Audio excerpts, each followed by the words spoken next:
الحقوق علينا عن جميع المسلمين والمسلمات والمؤمنين والمؤمنات وأن الله يرزقنا العلم والعمل ويحفظنا من الزيغ والزلل وأن الله يغفر ذنوبنا ويذهب عنا غيظ قلوبنا ويجيرنا من مضلة الفتن ما ظهر منها وما بطن وأن الله يحفظ علينا الإسلام والإيمان ويختم لنا بالحسنى وإلى حضرة النبي محمد صلى الله عليه وسلم.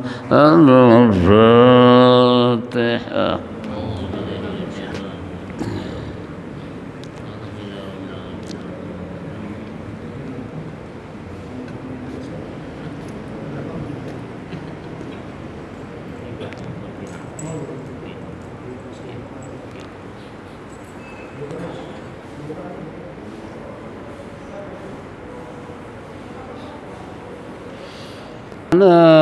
ما مضى يا واسع الكرم يا ربي بالمصطفى بلغ مقاصدنا واغفر لنا ما مضى يا واسع الكرم بسيد الخلق شمس الحق معتصم محمد خير المعصوم ومعتصم يا ربي بالمصطفى بلغ مقاصدنا واغفر لنا ما مضى يا واسع الكرم له فرارة حبيب الله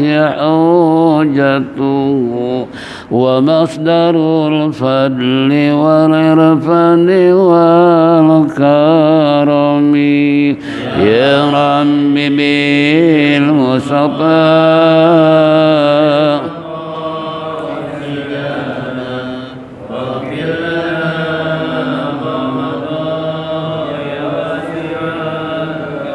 أصل الوجود وروح الكون بهجته زين الشمائل والأدب والسيم يا ربي بالمصطفى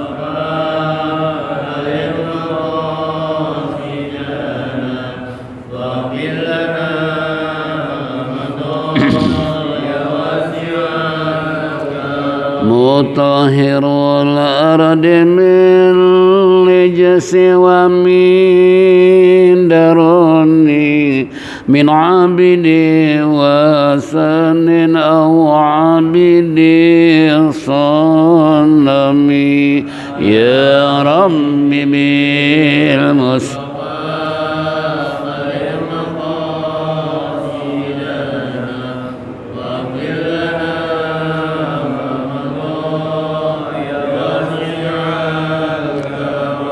لله من منقذ الإنسان من سكر خير البليات من أرب ومن أجم يا ربي بالمصطفى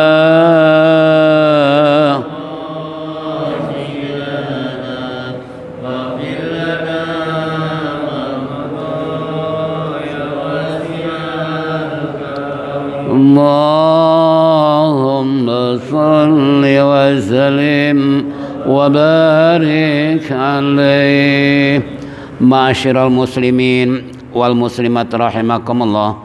Bapak-bapak, ibu-ibu hadirin jamaah Masjid Jami Adia Guru Syaban yang saya hormati, kembali di pagi hari menjelang siang ini kita akan membaca apa yang terkandung dalam kitab Risalatul Mu'awana halaman 73 paling bawah.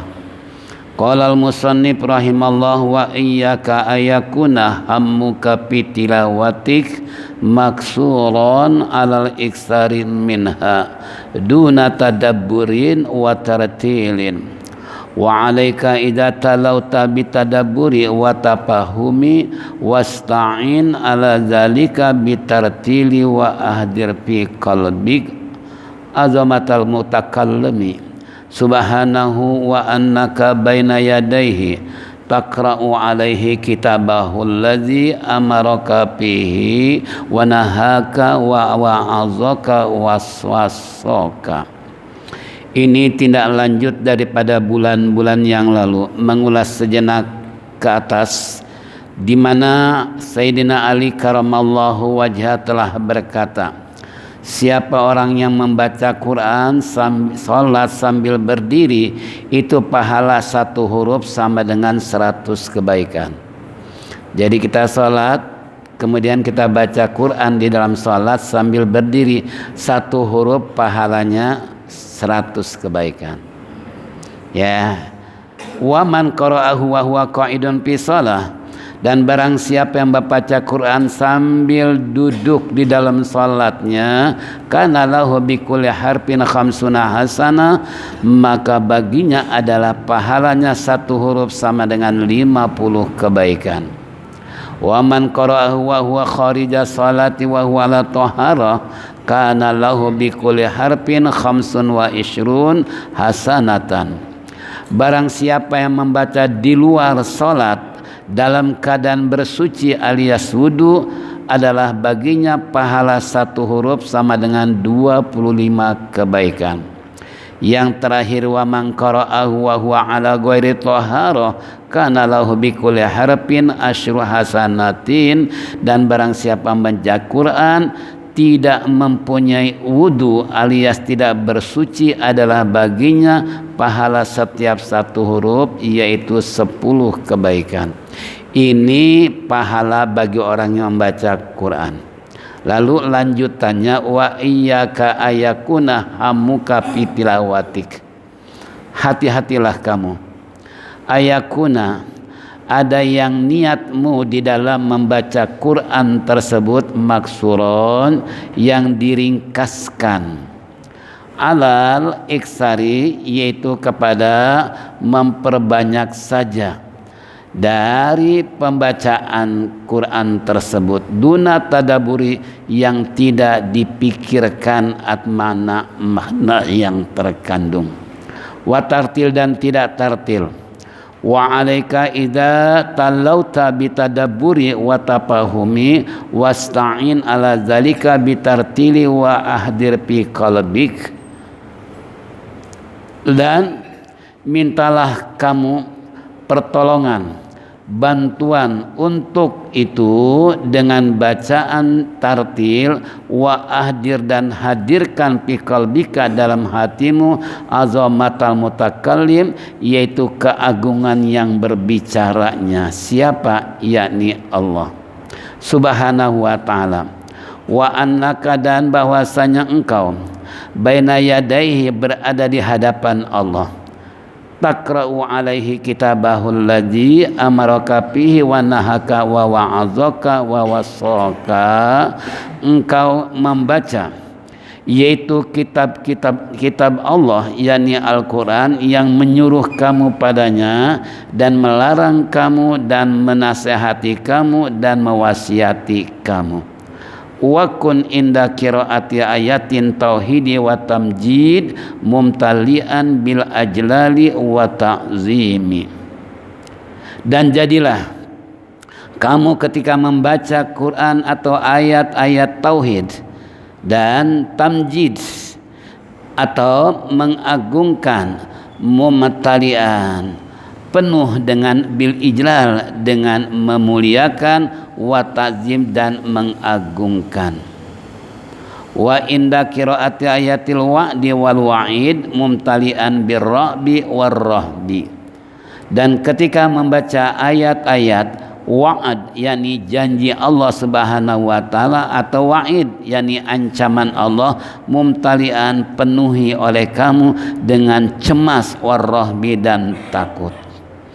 Ini sebelum melangkah lebih jauh bacaan kita adalah mengingatkan di dalam masalah baca Quran. Memang kalau kita perhatikan dengan bacaan tersebut, kita kalau membaca Quran belum pernah tadabbur, memikirkan kandungan Al-Quran. Yang penting baca, yang penting hatam. Itu kan, nggak mikirin apa yang kita baca, ya, apa maknanya, apalagi sampai tartil. Sedangkan Allah mengatakan warattilil Qur'ana tartila, baca oleh kamu Al-Quran dengan tartil. Makna tartil banyak para sahabat memberikan komentar, di antaranya kalau baca Quran dari atas ke bawah, baca Quran perlahan-lahan, santai, jangan tergesa-gesa. Itu namanya tartil. Nah, sedangkan kalau kita baca Quran, ada nggak tartilnya kira-kira? Jangankan tartilnya, adabnya sendiri mungkin masih jauh. Karena di dalam Al-Quran bukan saja bacaan yang harus kita baca, tapi adab-adab di dalam membaca Quran pun itu harus benar-benar diperhatikan. Contoh, kalau kita baca Quran minimal duduk mengarah kiblat, Al-Quran berada di atas lutut. Sementara kita terkadang di bawah lutut. Malah ada lagi, kalau saya suka cermati UI itu enak aja Quran ditaruh di bawah sejajar dengan jari jemari kakinya. Ya Allah, kita lihatnya prihatin, kita lihatnya merasa sedih. Kenapa kok Quran dicampakkan, dianggap sebagai buku biasa, sedangkan Quran tentunya beda dengan buku. Kalau buku baca salah nggak dosa, tapi Quran baca buku nggak pakai adab juga boleh, tapi Quran, ini contoh ya. Apalagi meletakkan Quran terkadang di atasnya HP, udah HP dibebani kacamata lagi, udah gitu ditutup pakai topi, Qurannya di mana? Di bawah. Tolong, ini namanya adab ya. Bahkan kalau kita dengar cerita ya Habib Ali Bungur, kalau habis baca Quran dicium, ditaruh di atas kepala, kemudian sampai taruh di atas lemari. Kalau kita terkadang dilempar juga jadi boro-boro dicium tuh Quran, boro-boro dijunjung tinggi di atas kepala, yang ada seenaknya saja ya. Makanya menurut ahli-ahli istilahnya perpustakaan, kita naruh Quran harus posisi berada di atas kitab-kitab yang lain, di atas buku yang lain, karena memposisikan, memuliakan Quran adalah merupakan kalam Allah yang harus berada di paling atas. Ini kadang-kala enggak ya, di atasnya koran, buku-buku, di bawahnya apa? Quran. Itu secara keilmuan tidak pantas Quran disejajarkan atau berada di bawah buku ataupun kitab atau bahasa Inggris dan lain sebagainya. Itu adab ya. Makanya kalau kita baca dalam kitab Adabut Tilawatil Quran, ini dibaca sama ibu-ibu tuh hari Rabu, itu bagaimana adab di dalam baca Al-Quran. Ini kembali, kita belum sampai, jangankan tartil, tadaburnya saja, memikirkan tentang makna saja mungkin nggak pernah. Yang jelas bagaimana Quran supaya cepat hatam ya. Padahal kata musannif tadi, benar-benar wa iyyaka, hati-hati kamu di dalam niat membaca Al-Quran, jangan diringkas-ringkas, dalam artian adalah digas. Tahu digas?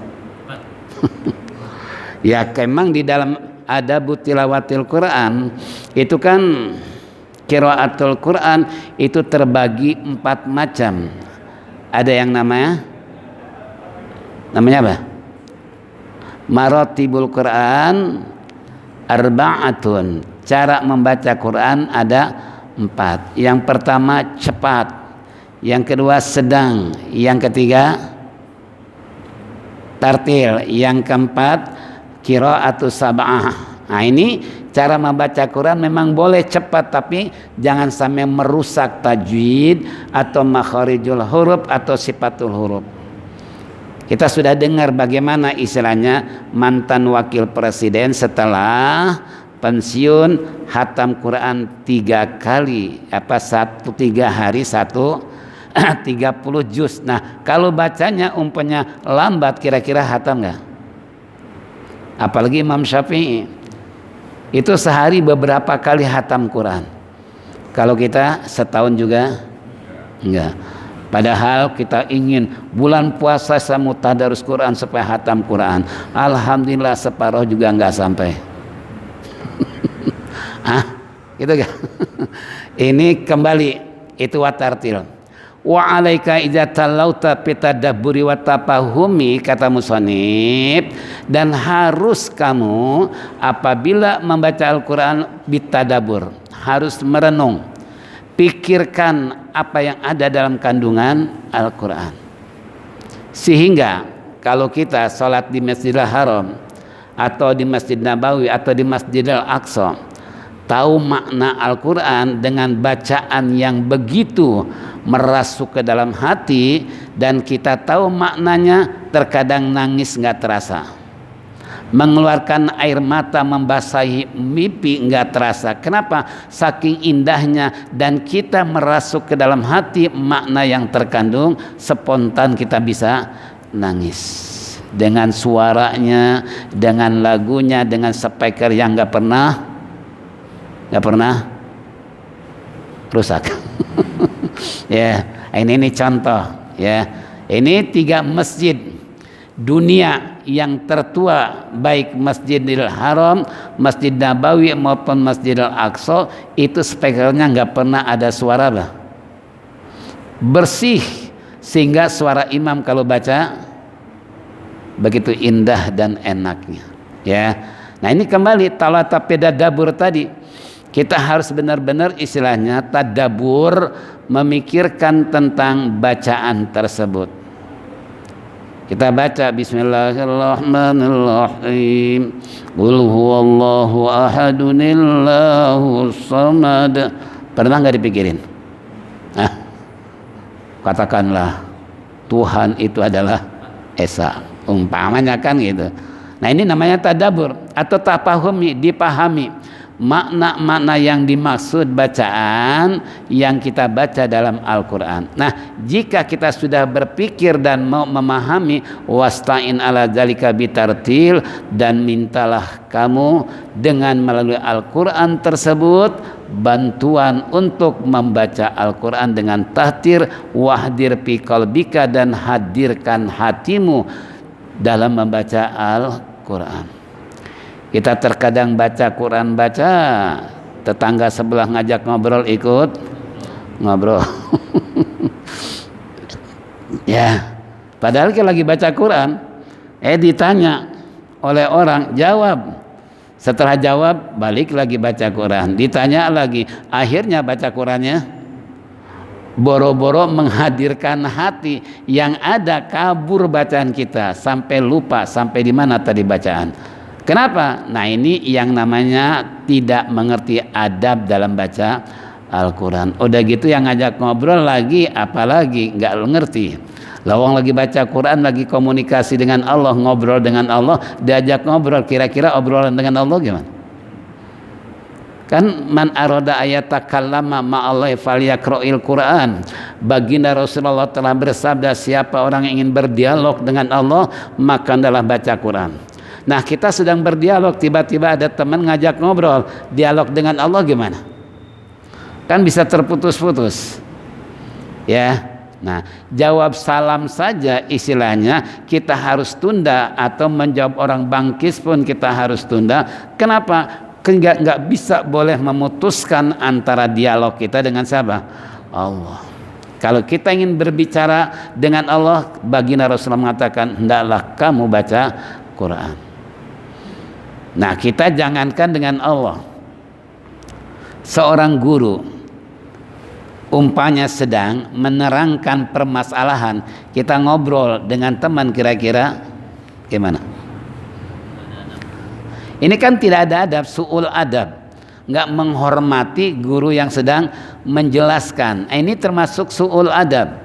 Kenapa nggak dihargai, padahal guru maksimal untuk menjelaskan permasalahan, tapi jamaah terkadang asik ngobrol.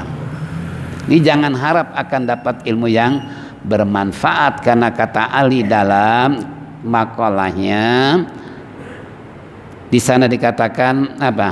Lan tanalul ilma ila bi ta'zimil ustazi wa tauqirihi. Tidak akan mencapai nilai baca Quran yang kita baca apabila kita istilahnya tidak akan mencapai satu ilmu apabila kita tidak menghormati guru dan menjunjung tinggi martabat guru. Itu Ali sudah apa? Sudah memberikan satu motivasi. Kalau ingin dapat ilmu yang bermanfaat, jika guru dan angin, dengarkan, perhatikan.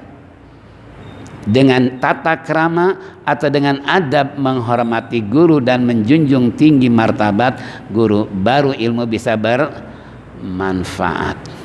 Ya, ini contoh. Kadangkala guru kasih amalan, wirid kepada kita, dikasih, diamalin nggak? Diamalin nggak? Mungkin ada yang diamalin, ada yang nggak. Kebanyakan kita cuma minta doang, ijazah diamalinya kagak. Gimana memanfaatkan gitu? Bagaimana hidupnya berkah? Apa yang kita minta, yang Allah, yang guru berikan sama kita, itu kan seharusnya kita hormati, kita junjung tinggi. Apa yang guru kita kasih, kita amalkan. Insya Allah keberkahan di situ kita akan merasakan betapa nikmatnya. Kalau diamalkan, kalau nggak diamalkan, untung gurunya nggak tahu. Kalau gurunya tahu, kalau bahasa Betawi lo gimana sih, minta amalan nggak diamali, cuma ditumpuk doang di map. Diamalinya. Makanya kalau dikasih guru, buru-buru amalin supaya bisa istiqomah dalam wirid ataupun dalam ijazah yang guru kasih. Ya, nah itu namanya menjunjung istilahnya martabat guru dalam mengamalkan apa yang guru berikan. Ya, nah ini gimana ilmunya nggak bermanfaat?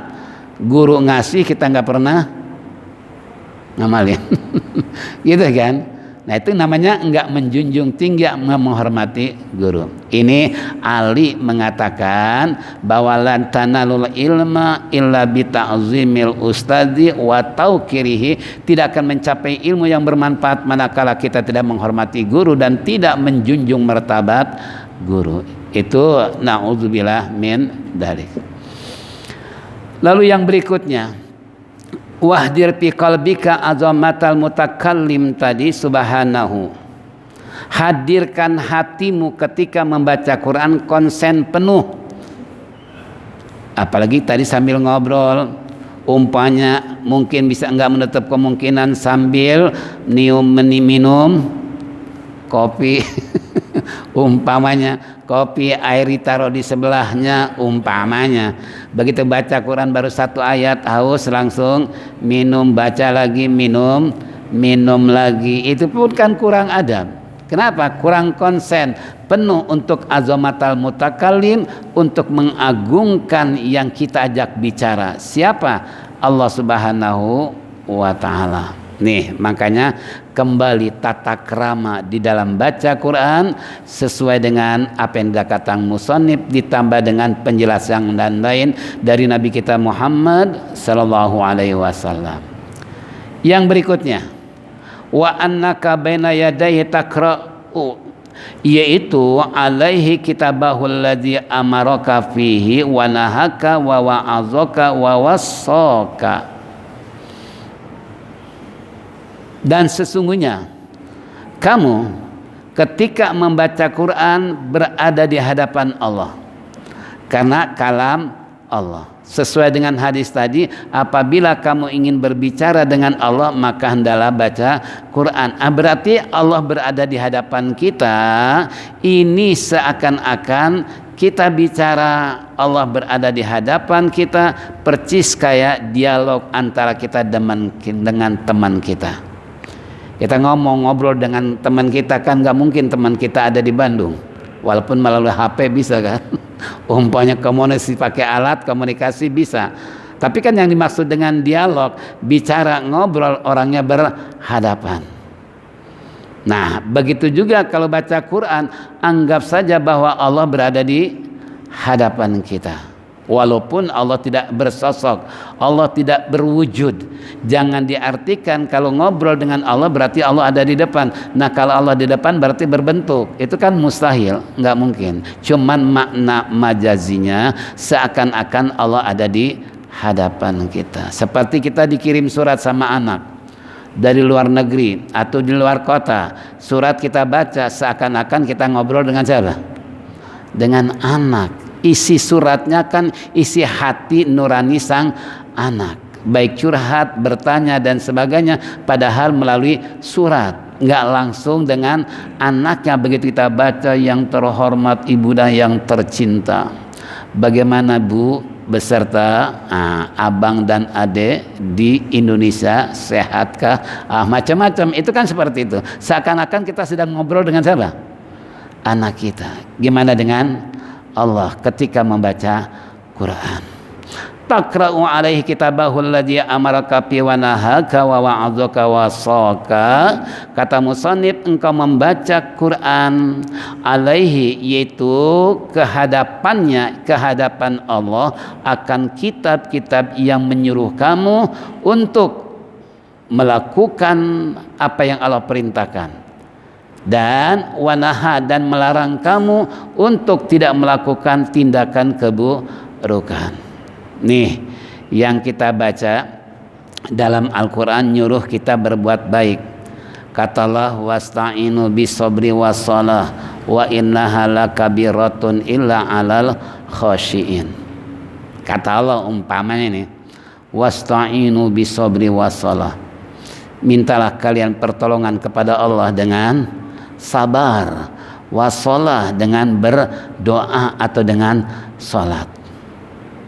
Tapi dua hal ini adalah cukup berat bagi mereka kecuali yang kagak, yang biasa. Yang kalau yang nggak biasa minta sama Allah dengan sabar, dengan berdoa, dengan salat, kira-kira kalau nggak sabar mungkin timbul frustasi. Kenapa kita sering minta pertolongan pada Allah, pengen begini, pengen gitu, kemudian gak dikabul oleh Allah? Besoknya berhenti gitu ya. Percuma jemaah, sholat duha, sholat tahajud, doa kita nggak pernah dikabul, gitu kan? Timbul kefrustasian kan gitu. Padahal tujuan doa bukan hanya membuktikan apa yang kita minta langsung dikasih, kan ada proses. Ya, proses istilahnya dalam berdoa nggak bisa, walaupun Allah memberikan spontan yang kita minta ternyata dikabul. Nah itu kan merupakan istidraj. Istidraj dalam artian ngambul nggak loh. Kalau bahasa Betawi, gue kasih kamu lalu besok mau berdoa lagi nggak? Kalau nggak dikasih kan penasaran, besok siapa tahu besok berdoa dikasih nih. Doa lagi 1 minggu gak datang-datang. Nggak dikabul. Ini hakikat doa kan dikabul oleh Allah karena sesuai dengan firman Allah, uda'uni astajib lakum, mintalah kamu kepadaku niscaya aku akan perkenankan. Itu sebuah janji Allah. Sedangkan janji Allah, innallaha la yukhliful mi'ad, janji Allah tidak akan meleset. Apapun yang Allah perintahkan, mintalah kamu kepadaku akan ku kabul. Yakin dan percaya bahwa doa kita dia apa? Diperkenankan. Makanya dalam ayat lain, mukinin, kalau kamu berdoa yakin bahwa doa kamu dikabul. Ini kagak, doa tiap hari nggak yakin, pikiran kemana-mana padahal lagi berdoa. Masya Allah. Nih tolong ya, tolong dalam kandungan yang kita baca tadi, kitab Allah tadi amarokapihim, mengandung suruhan buat kita untuk fatahajjad bihi nabila talak. Bentar lagi inna atoina kal kausar fasolli li rabbika wanhar, gitu kan. Sesungguhnya Allah telah memberikan kenikmatan yang banyak kepadamu, maka dari itu salatlah kamu dan berkorbanlah kamu. Nyuruh nggak nih? Nyuruh. Suruh apa? Suruh salat. Yang maksud salat Idul Adha, setelah salat langsung kurban. Itu fasholli li rabbika wanhar. Allah nyuruh. Lalu kalau kita nggak lakukan, sedangkan dalam kaidah usul fikih al-amru lil wujub, perintah Allah itu wajib. Nah kalau kita nggak berkorban terkena dosa. Makanya di sini ulama Syafi'i mengatakan itu bukan bimakna amarnya amar lil wujub. Itu kan fasholli li rabbika wanhar kan fi'lul amr. Tapi bukan bimakna wujub kata Imam Syafi'i, tapi linnadbi, maknanya sunnah muakkad. Jadi kalau korban hukumnya wajib, das kita nggak korban tiap tahun dosa. Apalagi kalau korban perasaan. Korbannya kagak, perasaannya. Gitu kan? Nah, makanya di sini ulama-ulama memberikan takwil atau bahasan Quran, ada yang al-amru lil wujub, ada al-amru nadbi. Perintah Allah wajib kita lakukan. Di sisi lain bisa jadi perintah Allah cuman anjuran sunnah muakkad, seperti contoh korban. Nah kalau seandainya kita nggak berkorban tiap tahun, berapa banyak dosa. Dari semenjak balik sampai usia 60 tahun kita nggak pernah korban, berarti dosa kita udah 60 tahun. Gitu kan? Na'udzubillah min dzalik. Makanya makna amr di situ adalah makna linnadbi, itu merupakan anjuran yang sangat keras. Setelah sholat Idul Adha langsung menyembelih kambing. Ini amar kafi. Atau wanahaka, melarang kamu untuk tidak melakukan sesuatu yang Allah telah turunkan dalam Al-Quran. Seperti Allah memerintahkan kita umpamanya memberikan kabar kepada kita, hurrimat alaikumul maitata waddama walahmal khinzir. Allah mengharamkan bangkai, darah dan daging babi. Saya pernah waktu belanja ke Senen, ada orang pakai baju kokoh, pakai peci hitam. Saya pikir nih ustad, nggak taunya bawa babi, dipanggul babinya. Ya Allah, Rabbi ini tampang ustad, ternyata yang dibawa apa? Babi. Astagfirullah. Berarti nggak menjamin ya untuk kondisi sekarang pakaian ustad, tapi jiwanya jiwa apa? Masya Allah, na'udzubillah min dzalik. Ya maksud kita jangan pakai peci hitam gitu, walaupun itu simbol bangsa Indonesia, bukan seorang ustadz. Tapi kan terkadang pemikiran kita, kalau orang udah pakai peci, pakai kokoh, kira-kira siapa? Minimal kan mau sholat, minimal buat sholat. Ini enggak bawa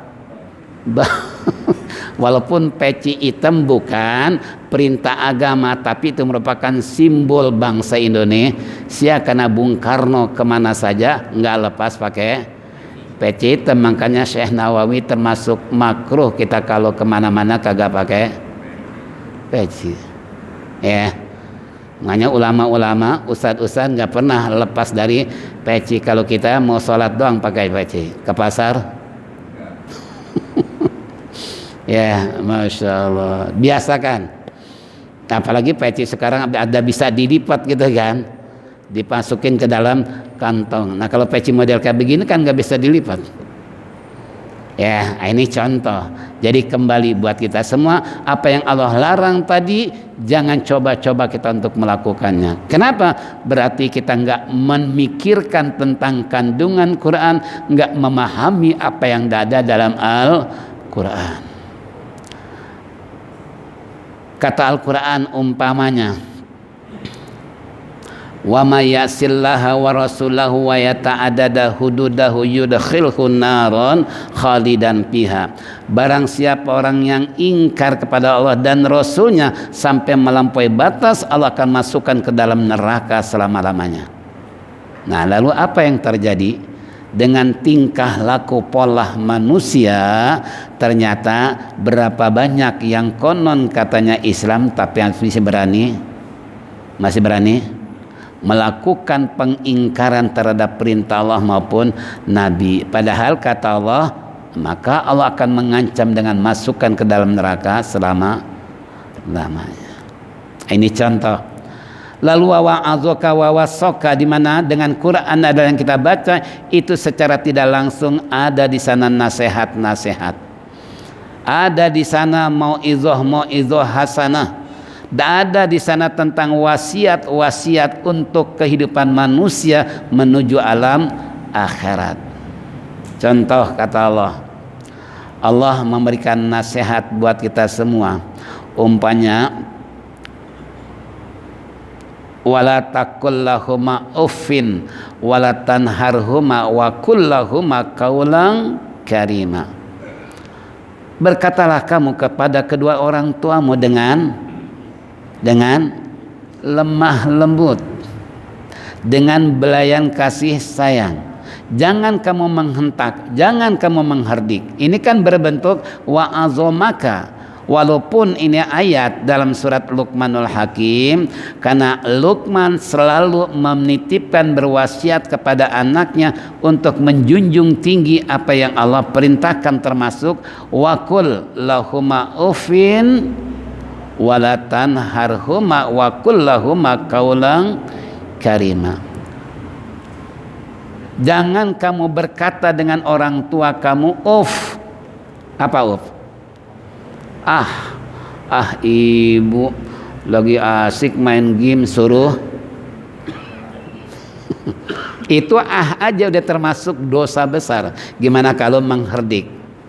Gimana kalau melawan? Gimana kalau menolak apa yang diperintahkan kedua orang tua? Makanya kata Allah dalam surat Luqman ini, wa qul lahuma qaulan karima, adalah kamu berkata dengan lemah lembut kepada kedua orang tua. Ini kan nasihat Allah, walaupun itu yang dinisbahkan dengan Luqmanul Hakim ketika berwasiat kepada anaknya, tapi kandungannya itu kan wa'azah juga. Atau wasoka, wa wasainal insana biwalidayhi husna, atau wa wasainal insana biwalidayhi hamalatu ummuh wahnan ala wahnin wa fisaluhu fi amaini anishkurli wali walidayka ilayal masir. Itu wasiat. Pertama kali Allah berwasiat kepada manusia, seorang anak harus berbakti kepada kedua orang tua, wabil khusus kepada ibunya. Loh, kenapa kok beda? Ya, yang utama ibu, karena ibu wahnan ala wahnin wa fisalu fi amaini anishkurli wali walidayka ilayal mas. Kenapa ibu lebih diutamakan? Ya, makanya saya waktu ngaji dengan Pak Kiai Bagus Mansur tuh, beliau menulis di papan tulis, suka menukil sebuah hadis, termasuk beliau katakan, ayo abdolu ya Rasulullah, siapa yang paling utama yang harus saya gauli ya Rasulullah? Ummuka, summaman, kemudian siapa lagi? Ummuka, summaman, kemudian siapa lagi? Ummuka, summaman, kemudian siapa lagi? Abuka. Ini Rasulullah menyebut 3 kali ibu, bapak cuma 1 kali. Kata beliau, kita kalau ngasih duit sama ibu harus 3 kali lipat daripada bapak. Ngasih bapak 100.000, ngasih ibu 300. Itu sampai segitu. Ya, saya masih ingat itu. Ya. Nah, ini kembali buat kita semua. Jadi kalau Rasulullah menyebut ummuka baru abuka, ibumu baru bapamu. Beliau menafsirkan tadi bahwa menghormati kepada ibu lebih daripada 3 kali lipat dibandingkan dengan bapak. Kenapa? Wahnan ala wahnin. Di saat ibu sedang hamil penuh dengan keluh dan kesah. Coba ketika umur 9 bulan mau nengkurap takut meledak, celentang miring ke kiri, miring ke kanan, kan serba salah nggak? Itu wahnan ala wahnin. Begitu hari hanya bingung besok mau melahirkan, laki-laki apa perempuan, cacat atau tidak, cakep atau Tidak, putih atau hitam, akan macam-macam. Itu kan yang menyelimuti hati seorang ibu ketika mau apa? Mau lahir. Bapaknya ngapain? Bapaknya ngapain? Kadang-kala bapaknya asik dangdutan di luar rumah sakit, padahal istrinya lagi ngapain? Yang kedua kata Allah, wasiat pertama Allah pada manusia. Kalau tadi berbuat baik kepada ibu karena wahnan ala wahnin wa fisalu fi amain, karena ibu telah menyusui anak selama 2 tahun. Ini wasiat Allah, kalau kita nyusui anak itu 2 tahun. Kita berapa tahun? Setahun. Nah ini kenapa Allah wa fisalu fi amain, menyusui anak sampai usia 2 tahun, karena produk ASI ini sudah Allah cukupkan untuk masa 2 tahun. Ya, walaupun terkadang ASI ada yang nggak keluar, ada yang kering, tergantung ibunya. Ketika dia hamil, doyan sayuran nggak? Atau makannya es melulu minumnya? Atau sambal melulu? Jadi ASInya apa? Kering, kan gitu.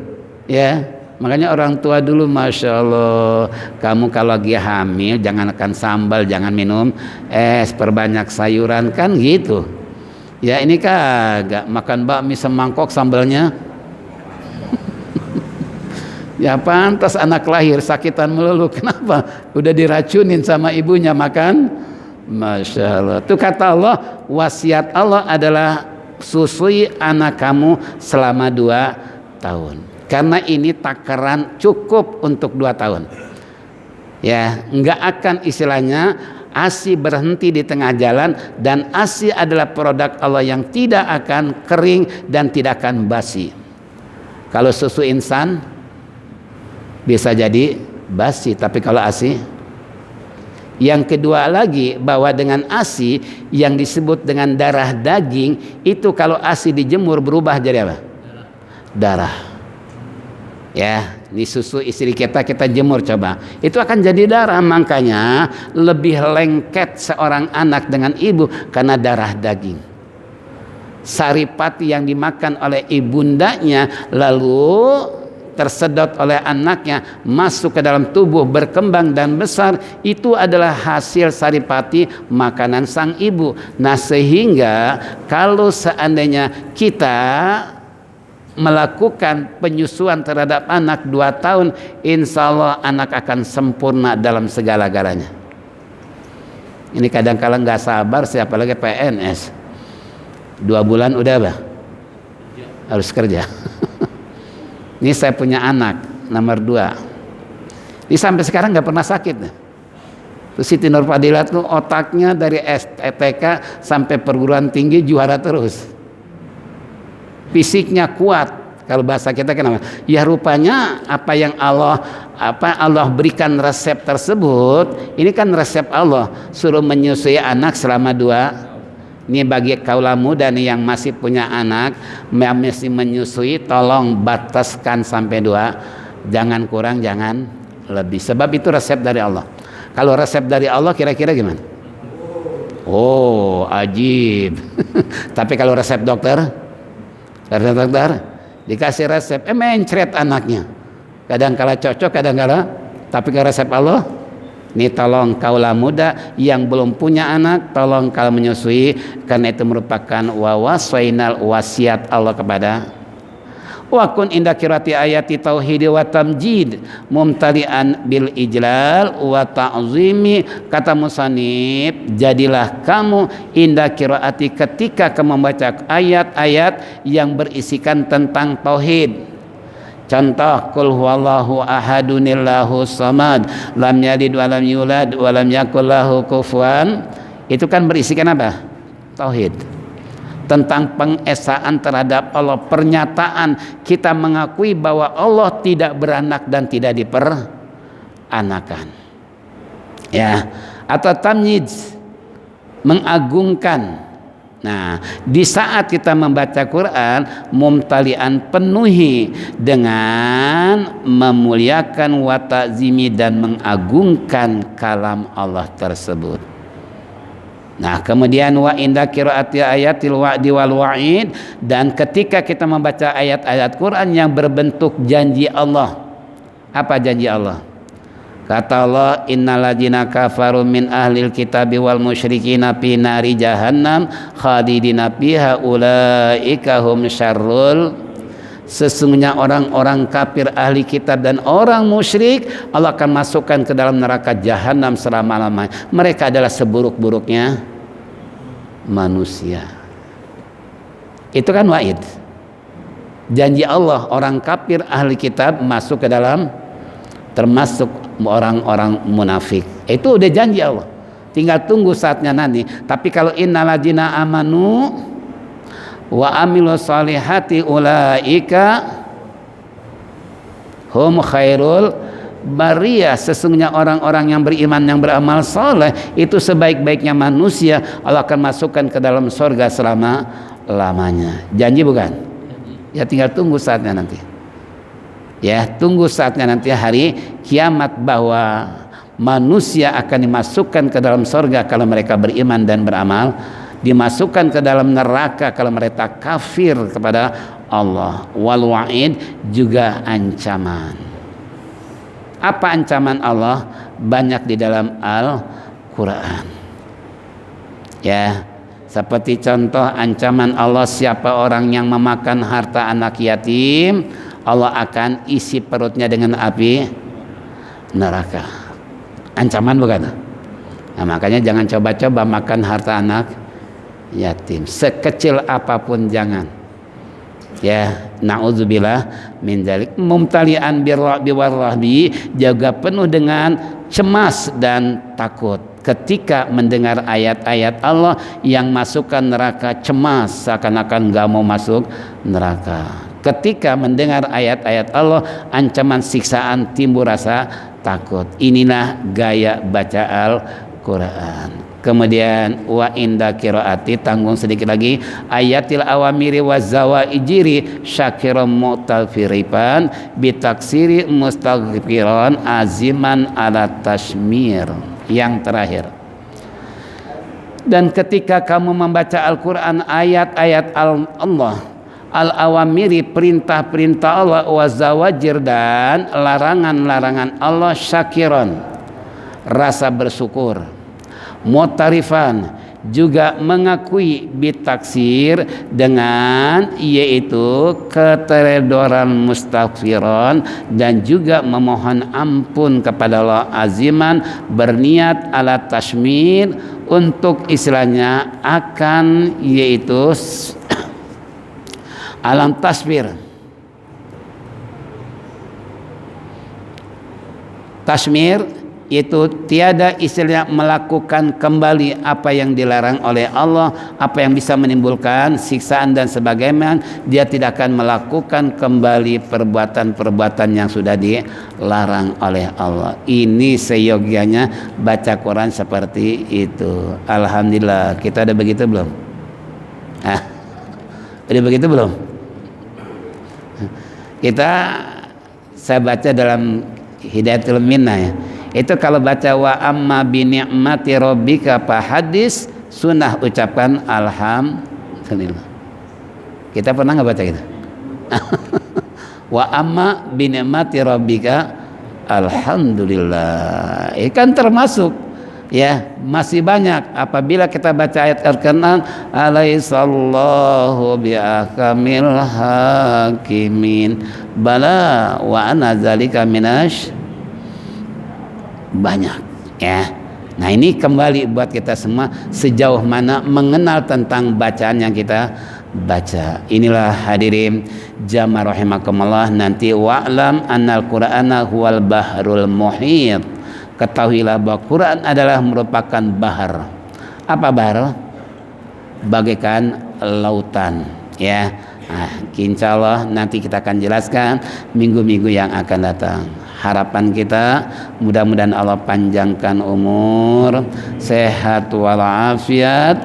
Apa yang kita baca dengar bersama dijadikan ilmu yang bermanfaat sehingga amal ibadah kita diterima dan mendapat ridha Allah Subhanahu wa taala. Kekurangan kesalahan kita diampuninya. Kalau kita semua mati husnul khatimah. Mari kita tutup dengan zikir tauhid. Falyatafaddal mashkura.